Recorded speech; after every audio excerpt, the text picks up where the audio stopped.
Click, click, boom. What's going on, faithfuls? The Nothing But Niners crew is back, and we are here to bring you guys more madness at midnight. This is episode 23, my birthday of the month that I was born in. So let's go, right? We're going to party it up hard over here. And you guys already know the deal. I'm your guy, 49ers Mike _NFL. On this side of me, my right, is my dad, Brian. He is Stater _Niner. Sorry, Brian, I kind of took away your wave. There you go. You can say hi, my bad. Aloha! There he is. And you guys see the formalities up on the screen. And we're just going to get right into it, okay? Let's do our On Twitter Today segment, which is, there it is, On Twitter Today. 3 shows in a row. I've said it right my first try. I am keeping track. All right, on Twitter today, let's start with some roster moves. The 49ers, thank you to my guy Steve. Also, this is Steve's graphic here. He threw this together for me really quick. Maybe for himself, and I just used it, but whatever. Breaking news, the 49ers have waived linebacker Nathan Jerry. All right. Now, I believe it was Mayoko or Burrows that tweeted that Nathan was seen kind of hobbling around and nursing a hamstring or Achilles or something like that throughout camp. So he wasn't probably expected to make the team. But this didn't – was this like an injury waive or was this just a regular – Straight release. Just straight release, huh? Well, waived. So, yeah, he's got a clear waiver. All right. So what does this mean for the team? It means they've got an open roster spot right now. Oh, boy. And you know what that means? Here comes N'Keal Harry, baby. Here comes all the rumors, yeah. Yeah, now that we have an open roster spot, everybody and their mom is going to be linked to us. I heard that the 49ers actually did this because Flash Gordon applied for reinstatement. And if he becomes available, the Niners want to claim him right away. You heard that, did you? No, I didn't at all. It sounded good, though. Come on, you can tell me. It sounded good, right? I still can't see Josh Gordon in a 49ers uniform, but if it happens, it happens. Yeah. So what are your thoughts on this, man? You said we have an open roster spot now, so you want to break down the roster spots, and then we'll keep it moving? I mean, it just opens up us one spot, so, I mean, they could go and bring anybody in. But it would be strange to me to release a linebacker and then bring in a wide receiver if the Harry thing was true. Just because that's typically not how they do. They usually try to keep it within the same, same side of the ball, if not same position group. But you're already loaded with, and not maybe talent-wise. Obviously, they're all NFL caliber players, but there's like 13, I think, currently on the roster. So you would think that you would see one of those guys get released, like Kevin White or something. Right. I see what you did there. You're not going to bait me tonight. No, sir. No, sir. I'm in too good of a mood. All right. So Nathan Jerry is gone. Thank you. Wish you well and all the best. What else do we have here? Happy anniversary to Kyle Juszczyk and his wife. This is a Instagram post from Juice here. Happy 2-year wedding anniversary. Okay. So not much to discuss there. Beautiful picture. Congrats to them, right? Absolutely. Happy anniversary. And then last but certainly not least, on what we saw on Twitter today, Joe Staley did a guest appearance on KNBR. He did a lot of talking, but he was my biggest takeaway. It was that Kyle Shanahan is basically trying to recruit Joe Staley to come in and be a coach for him. And Joe was like, nah, I'm enjoying being retired. Not right now, man. What do you take away from that? What are your thoughts on Joe Staley returning potentially as a coach and him turning it down right now? Yeah, I know that he specifically said coach, but I think that in some of the other things I read, they talked about bringing him in as a consultant or some sort of analyst or something like that in order to just to get him back with the squad. Because I think they like his presence in the building. But I don't begrudge Joe at all. He's got I think they're 7-4 or something like that. So literally like his numbers. He's got little kids. So it's time for him to spend some time with those daughters that he's missed stuff while being away, either in the Bay Area or out on the road with the team. So it's time to be able to spend some time with his kids. So I don't begrudge that at all. I would love to see him back with the organization in any capacity. So I don't know that he is necessarily O-line coach type, assistant O-line coach type material or anything like that. just because I've never seen him in a coaching capacity. So I can't answer Right. to that question, but I would like to see him back with the team in some sort of capacity just because of the energy he brings. Do you know the rules on signing members to your coaching staff? Like if someone's available or sitting in retirement, can you just add them whenever you want? I don't think that there's any rules against the coaching portion as long as they're not under contract with another team.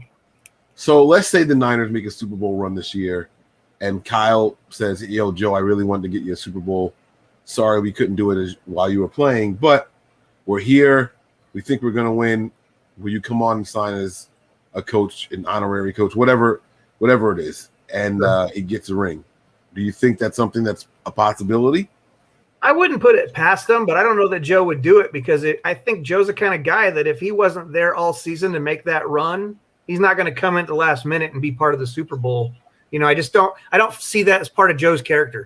Okay. I'm not saying that it's not. It's not how I perceive him. That is fair. All right. Let's I think that's all we had for the on Twitter today. So let's go ahead and get to the questions. Oh, Sure. shit, wrong thing. Fire him up. Yes, sir. All right, so we're going to start with some more pictures from our guy. He gave us a day off, and I gave him a little shit for it in the chat. I said, so you're not sending us questions anymore? So he's back, man. Oh. Our guy, Nick Corp. He says, Mission Impossible or Back to the Future? For me, it's going to be Back to the Future all day. I'm going to go with Mission Impossible only because I like the cell phones that were in the movie. So I'm going to go with Mission Impossible. I have never seen Back to the Future, so What? You're totally disconnected from your 80s child. I'm sorry, man. I'm sorry, dude. And you know the weird thing is, I have like, if I heard that someone's name was Michael, or never mind. Yeah, all right, never mind. We know you got a thing for Mikes. Yeah. All right, James Bond or Jason Bourne. So here's the funny thing. You can see the timestamps here, right? Yep. So this was the first one that he sent me. And I was like, in a fight? And he's like, no. He was like, plus James Bond would kick his ass. And I was like, yeah, I think you have a bias, though. I think he has a bias. I think that these are not the same characters, so it's hard to say either or because the Jason Bourne movies are, to me, much more action-packed and not fluid in their motion of how the movie goes along or how the story unfolds. A lot of twists and turns. Whereas with James Bond, it seems very cut and dry. Like, Yeah. you know, it's so. I mean, I like James Bond better as the character, but if you're talking about the full movies, then I have to go with Bourne. All right. I like the Jason Bourne movies better. Like you said, a little more twist and unexpected stuff happening in there. So I like the fight scenes better. Although there was a James Bond movie where he had a really good fight scene with this guy up on like some scaffold inside this little tight area, and the hand-to-hand combat scene was just incredible. But you can't get past the names from all those movies in the James Bond series, man. They were tongue in cheek all over the place. Yeah. So don't ask me to tell you who they were or anything like that. So, All right, let's get to some of the questions here in the chat here. Callie says, Mike, better album, Mary J. Blige, What's the 411 or My Life? I want to go with My Life. I think My Life only because it was more impressionable to me at that time and My Life. See what I did there? But they're both really, really good albums. He also says, Brian and Mike, if you can have dinner with 3 famous people, dead or alive, who would they be? You want me to go first? Yeah, sure. Well, I'm a huge. His name's Aldous Huxley. He's a transcendental writer. The Doors of Perception, all kinds of crazy books, just about utopian societies and things like that. It's kind of like the opposite of 1984 kind of writer. So he and let's go with JFK. And I got to bring my man Paul Rudd with me everywhere I go. So let's do Paul Rudd. He's going to bring a little. That's too serious of a conversation happening. We need some Paul Rudd at the table to lighten things up a little bit. I like it. I like that, man. This is tough. Dead or alive. I'm going to go with a conversation. See, like if I want to talk to somebody, I kind of want to like study them. So I need like a very like interesting personality, like a personality I don't understand. Like mine would be people that like I probably don't even like. Like I would do like Johnny Depp, right? Like what goes through his mind on a regular like day-to-day basis. I would sit with like an Elon Musk. Not that I don't like him, but I would just sit and love to hear what goes through the mind of someone. I wouldn't even want to pick his brain. Like just let me observe him. Like let me just sit in his presence. And then probably someone I don't know. I would have a conversation with Martin Luther King Jr. Fair enough. I would like to ask him if he knew he was going to die. His last the last speech that he made, the very end of it was very eerie, in my opinion. He spoke about longevity or the lack thereof, and he said, "I won't get to the promised land with you." Like it was just very eerie, knowing that he was killed right after that. And so I've always wanted to know if he knew that he was going to die like right after. So that would probably be my thing. You know what's funny about that question specifically and our answers is that he did not include anything from the 49ers history or organization. Nope, it didn't. That's kind of bad. Oh man, you guys got to get us back on track here. All right, Callie chimes in again. Should Garrison Hearst and Ricky Waters be inducted into the 49ers Hall of Fame? I'm going to go with no. All right. I feel like Ricky Waters wasn't here that long, and I could be wrong. And I like Garrison Hearst. See, the 49. See, the thing is, you can't just put anybody in there. It has to be like pristine, right? Right. You can't be like, oh, you were good while you were here. Like you were good and you were here. Right. I'm gonna say no with you, but Garrison Hearst, I really, really liked him. So all right, here you go. You can do this one. All right. What's up, guys? Or Niner Rick 49. What's up, guys? Love these shows. Mike, you say you're a big B. Young fan. Linebacker broke BY's leg. Linebacker with a question mark. Okay. Was it a Monday night, Sunday night, or Sunday day game? No cheating. All right. So this game happened a couple of days after my birthday. It was actually the week after my birthday. It was the last game of the week, so it had to be a Monday night. And it was against the Giants. And if I'm not mistaken, it happened like at the end, like in the fourth quarter too. Like we were blowing them out. I'm not sure why hindsight says why was he still in the game, but he had him and Dana Stubblefield like killing it. You don't pull out such dominant players. You know what I mean? So yeah, I do remember that game, and it's probably because my dad is a Giants fan, so maybe I was watching it with him. But it was a Monday night game, I don't remember the year, 97, 98, whatever the end of his career was. So. All right. Here we go. Who scored the first touchdown for the Niners in our 1994 Super Bowl game? I don't know. I'm just gonna say Jerry Rice. Probably wasn't Jerry Rice, but I don't know. All right, here you go. Let's spice things up. Which two of Mike, Nick, Brian, Tony, and Breezy would be at each other's throats the most, trapped on a desert island? Desert? Deserted, I'm assuming, island, together for a month. Mike, you're gonna have to answer this. I mean, you know us all better than anybody else, or better than I do anyway. So, I mean, I know the guys, but not as long as you have. What two people would be at each other's throats the most? I would say probably you and Tony. Fair enough. I think you and Tony would be at each other's throats the most. It's weird because if we're on a deserted island, or if we're in a desert or on a desert island, I think I would get along with just about anybody because I'm all about survival. I think I would go into survival mode. So right, it would be hard for me to not get along with somebody. So unless they were doing like really stupid stuff like drinking all the water and knowing we got to ration this, we're here for a month. You know what I'm saying? So sure. All right, here you go. You can double up again. All right, Danny Albright. Anyone will break Michael Strahan's record with 22 and a half sacks. And what's the most sacks Nick Bosa have in a season? I'm assuming will have. Yeah.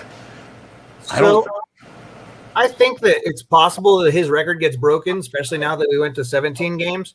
But I don't foresee it being Nick Bosa. I think that the sacks are going to get spread far and wide on that D-line.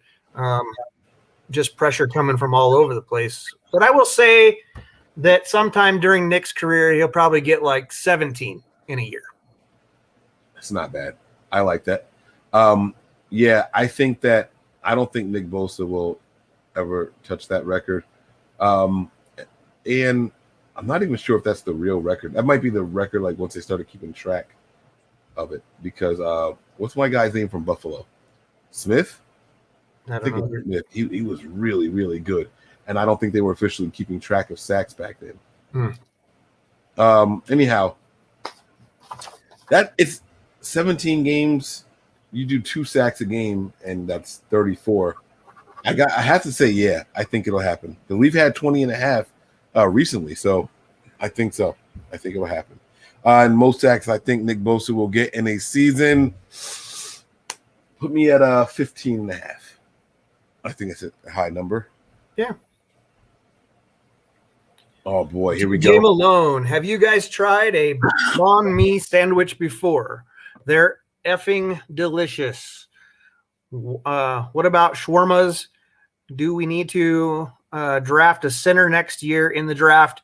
How much of a learning curve will Trey Lance have? So I guess we start at the top. I have not had a banh mi sandwich, but I have had shawarmas before, and I do like them. They're good. So we can answer the food stuff, and then we'll move on to football, Mike. I don't know what the first thing is, and the shawarmas, is that the store where they like cut the meat right off of the? It gets put into like a. It's not a pita, but it's like that. It goes into like a. Or you can get it in like the little bowl, and they put like the rice and stuff, right? Yeah, there's rice in it. Yep. Yeah. I think I have had that. I think Tony and I went out and got that. I think when we went to Cali, so I'm not sure. Do we need to draft a center next year in the draft? How much of a learning curve will Trey Lance have? I think we need a center, right? I think we need a center. So we have Mac, and we were told, as much as we can believe whatever comes out of their mouths, but we were told that if they did not acquire Mac, then Brunskill was going to be their starting center. They had no plans, from what they released, to draft a center in this draft. So I think moving forward, if you're going to have Mac, you have him for potentially 3 years. But even if he decides to leave next year, I think Brunskill, their plan is for him to be that guy. I think that they are going to shoot for him to learn from Mac from this season and then roll right into the starting center position once Mac decides to leave. So I don't think that they do that. What's how many years are left on Brunskill's contract?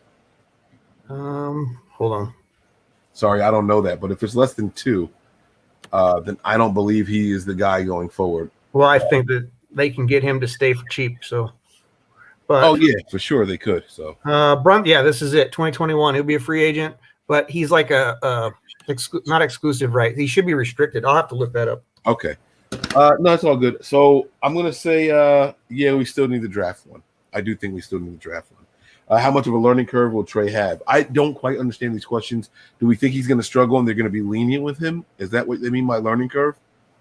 Because if so, then he is going to struggle, and I think they'll be very lenient with him. Well, I mean, we've been told he's had the full install, whatever that definition is, but I guarantee you he is not a master of Shanahan's system yet. No, nor is Jimmy, but Jimmy is way further along in mastering that system than Trey is. So there is a learning curve. I mean, it's not just about learning the language and, where your, receivers or tight ends or whether your running backs or if they're out doing a pass play or whatever, where they're at on the field or where they're supposed to be on the field. You still have to be able to read that, release it. I mean, I'm not saying that he can't. I'm just saying I think he has a larger learning curve than what a lot of people are giving him or saying that he has at this juncture. And that's not me being a hater. It's just that I haven't seen him play in over a year, and I don't know how he's going to fit in this system. We can only hope that it's going to be great. Yeah. All right. So who's our number 2 cornerback? Mosley? Anyone think third round rookie cornerback Ambry Thomas has a shot at taking the number 2 cornerback spot? By the way, I love the Thomas pick. This is from Shane Rose. Right now on paper, I was thinking Solomon. I was like, wait, what? Oh God, no. Right now on paper, it is Mosley, but I think Ambry Thomas will take that position from him. I do. And I think that right now on paper it's Mosley as well, but I am still torn. Lenore or Thomas could unseat him. Interesting. Very interesting. All right. Let's keep going here. DJ Malone says, what is your favorite color lantern ring? Yes, I'm referring to Green Lantern. Yes, there's more than one color. If the 5 of you were in an elimination chamber match, who would win? All right. I'm going to say yellow because that's the only other color lantern ring I have ever seen. And I hope that's acceptable. I don't know what their powers are. Yeah, I don't know. I mean, I'd have to go with green because I wasn't into the comics growing up, and I only saw the horrible Ryan Reynolds movie. And so it was green. Obviously, everything was green, basically. Yeah, I mean, Jesus. And Brunskill is a restricted free agent next year. Oh, he is. Okay. All right. And then as far as who would win in a chamber. Yeah, what's an elimination chamber? Is that like the old school with I'm assuming that's when they like put you in a room and like someone has to come out dead. We have to kill each other? Yeah, I think so. That could be interesting, yeah. I would probably go with Nick because he has that psycho look in his eyes. Is that wrong? I probably shouldn't have said something. And you just want to be friends with everybody, right? You're just trying to get along. Yeah, on the deserted island. Exactly. While me and Tony are over in the corner arguing about something. Right. Let you guys have that kind of fun. I'll just chill. So that's what I think. All right, here we go. So Mark, do Debo and Ayuk remind you of the mid-late 2000s Bolden and Fitz duo? Do the Niners win any playoff games from 2012 with Smith instead of Cap? With our lack of number 3 wide receiver, should we have kept Pettis? Some really good questions here, actually. Debo and Ayuk remind me more of Bolden and Crabtree than they do Bolden and Fitz. Okay, so wait. Just so you're saying, I'm assuming Debo with his catchability is going to be your Bolden. You're saying that Ayuk is more like Crabtree than Fitzgerald? I'm just saying that if I had to do a duo with Bolden and someone else, that's who it would be. Oh, can't do like that. I'm just because Crabtree had like some sneaky speed. He wasn't the fastest guy.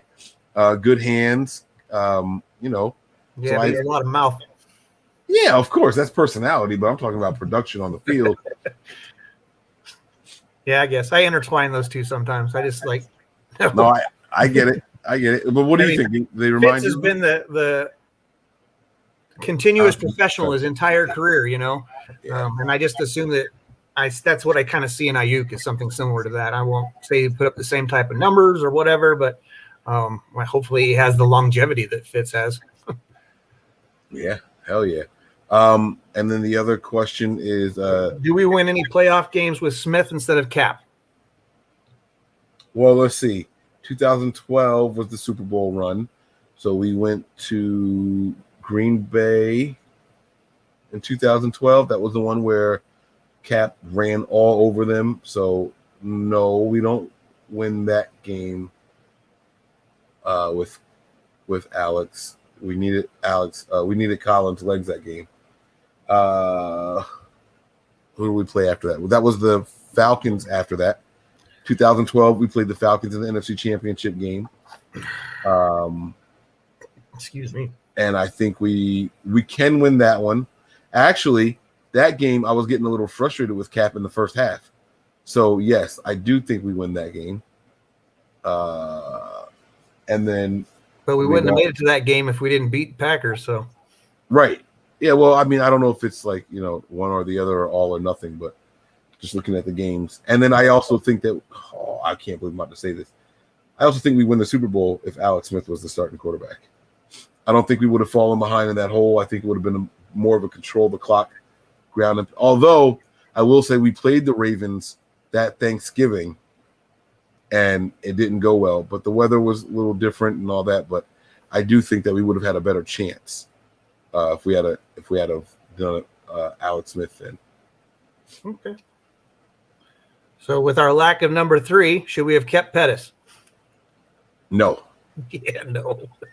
Oh, so you're not going to touch the playoff questions, huh? Okay. Well, no, because you already said. Basically, that you're talking about those games, and I'm just like, you're right. We absolutely would have needed Cap's legs. He just ran all over Green Bay that game, and that would obviously the game plan would have had to be different if it was Alex in there. But I'm not as certain we win that game with Alex versus Cap. Okay. All right. Omar asked, "What was your?" We didn't answer that last one. Oh, yeah, we did. Sorry, no, yeah, Pettis. no Pettis. Yeah. Omar asked, "What was your first car?" I don't answer these questions on public forums because it's usually a security question. That's true. So I'm gonna pass on this one. Sure. It was. Yeah. I can tell you this. It was my first vehicle. My stepfather and I built it. Well, he built it. Really, put the engine and everything in from a junkyard, and that was his truck for like a while, and then that truck became mine. But it looked like it was painted with a mop. Oh my God, it was horrible. That is incredible, man. That's but see, imagine if you had worked on it with him. I know you said that he, kind of. I was there. I just was when he first built the thing or put it because it was actually like an engine out of a Ford Fairlane put in this truck. Literally it had chain motor mounts. So it when you would throttle it, the whole body of the truck would shift. It was not safe. It was, but it was not safe, but it was in the 80s and 90s. So, whatever. So safety was overrated back then. Yeah. Oh yeah. Well, you got to think when I was growing up, you didn't have to wear a seatbelt. Cars didn't have seatbelts. Right. Exactly. I did like my first car though. It was not a nice car either. It was just nice to me. So, all right. This is a good question here. How much of an improvement does adding Aaron Banks and Alex Mack provide to this offensive line and run game? I cannot express how much of an improvement. I can't even quantify that. Just going from what we had to having what we have now, without having not to take anything away from the guys that we had at the positions last year, but you've got a real center that's not somebody's been a dedicated center for his career, right? You're not having a guy that's moving all over the place as you're acting as your center, and you brought in, a big body guy to solidify that right side over there with Mike, and so I think it's going to be amazing. I hope it's true. I won't touch on it. I really like those answers. All right. I really, really like them. Oh wait, we did James Bond or Jason Bourne already. Sorry. I was supposed to click this one. Have either of you seen a British carry-on movie? Carry On? I don't know what a carry-on movie is. That was his next comment. You guys probably won't know what that is. So I kept one more in the tuck. Last question: British or American Office? I have to go with the American version. I have not seen The Office. I watched. Wait, let me correct myself before. It's in your state. let me correct myself. I have seen like 2 episodes. I tried watching it, and it was really dumb. Yeah, it's just stupid potty humor, man. Yes, so I couldn't get into it. I would have liked if he asked us British or American Shameless. Have you seen Shameless before? I haven't. Yeah, I've watched Shameless, the American version. I have never seen. I didn't even know there was a Shameless. Yeah. Version. I'm assuming theirs was first, but yes, it was. They just took it straight from them too. Like they didn't try to change shit over here. Well, it's the American way. Yeah. All right, I think we got time for one more in here. Happy birthday to Mom. Here we go. I think. Oh shit! Where did it just go? What'd you do? Damn. All right, here we got. All I saw was Hawaii. Yeah, let's do this one here. This is a contribution. Which current coach on the staff do you all think is next in line for a future promotion or head coaching job with another team? Get well soon, Mike. Comes from Symmetry. Yes, thanks, Symmetry, my man, for the contribution and for the well wishes. This coaching question is actually a lot trickier than I would like it to be. I tell you what, you go first, and then I'll respond if you like. So, I honestly think that D'Amico. I mean, it'll depend on how this run goes realistically over the next 2 years, whether or not we are able to, have a similar type of defense statistically that we had previously. But if that goes accordingly, I think D'Amico is going to be the next one. I think that McDaniels is not going to get really a shot because a lot of people aren't going to give him credit for being the OC because he works for Kyle. We've talked about that on the show previously, and then I just don't know enough about all the position coach to say that somebody's going to get one. I'd like to see Wes Welker move up, but there's some of those guys who are in coaching positions that probably should that's what they're really good at, and they should stay doing that, Yeah. And that's why it was tough for me to answer, because we saw McDaniels just go in and almost diminish his own role in the team when we heard from him, Mm-hmm. So it's who's gonna say, yeah, that's the guy I want running my team. I'm just here, and Kyle does what he wants to do, except for occasionally during game. That's not someone that's gonna instill a lot of faith in you. D'Amico was just now getting his start, so it's too early to name him. I'm just not sure. Maybe the other LaFleur brother that we still have. Oh no, did we lose him? What position coaches? We had two LaFleurs. One went to Green Bay and one went to the Jets. Oh, he went to the Jets. I got nothing. Yeah, I got nothing.